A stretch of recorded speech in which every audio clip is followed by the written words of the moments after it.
Let's look at the next question. Question number 17,000. No, it's 10. Bezalel of Judah says, do warnings to churches and believers in verses such as Jude 1, 3, and 4, or other epistles regarding false heretical doctrines apply to Mormons who want a relationship with God or Jesus but are just deceived? So let me restate this in a different way. Do the warnings in Jude 1, verses 3 and 4, there's only one chapter in Jude, but in Jude 3 and 4, does that apply to Mormons who, quote, want a relationship with God / Jesus, but are just deceived? Jude.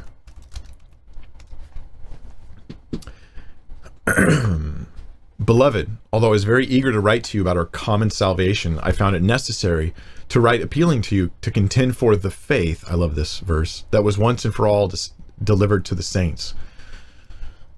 For certain people have crept in unnoticed, who long ago were designed for this condemnation, ungodly people who pervert the grace of our God into sensuality and deny our only Master and Lord Jesus Christ. The direct application of this verse was obviously people in the first century, but there's people like that still exist today. And so what are they doing? They creep in unnoticed. So they claim to be part of the church, or they're actually in the body, the local churches. They long ago were designed for this condemnation. They're ungodly people who pervert the grace of our God into sensuality. So they teach people to sin and relate that to grace somehow. That there's a relation to, say, Joseph Smith here, but not as directly. Here's the more, because he taught polygamy and he took other men's wives for himself, and he, like most false religious leaders, have lots of women, right? Most of those, and they're usually men, right? But they have lots of women. That's one of the things. Like, look at Muhammad and look at Joseph Smith and look at these other cult leaders, and they're sleeping with all these different women. And they go to a man, they're, the God told me that he wants your wife to be my spiritual wife. And they're like, yes, oh, great spiritual leader, whatever you say.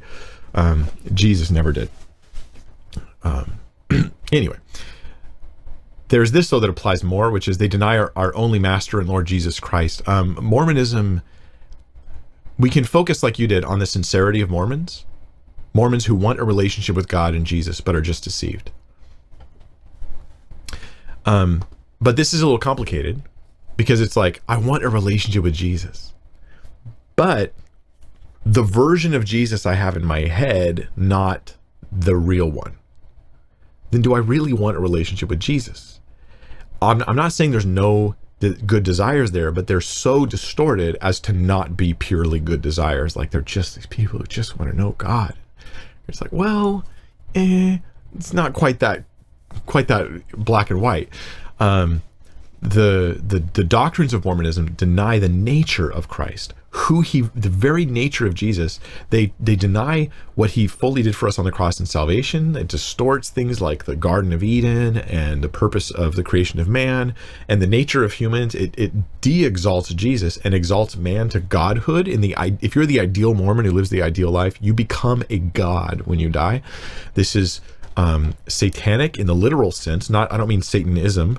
I mean, like, of Satan, who was like, I will be as God. Well, he didn't say I will replace God. He's like, I will be like God. I'm going to be equal to God. I will be basically another God, like Yahweh, like the ultimate God. And that's what Mormonism actually teaches, is the highest agenda and goal.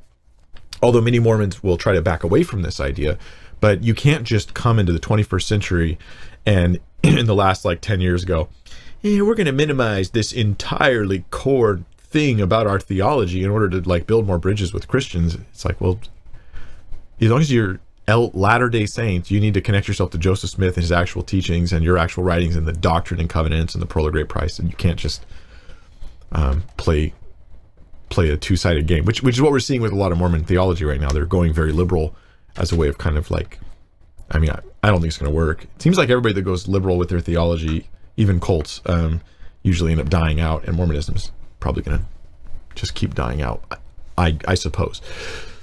At any rate, can you apply Jude to them? Yes, in aspects of it at least, and other warnings, yeah. Specifically warnings about false Christs, false religions, and false prophets.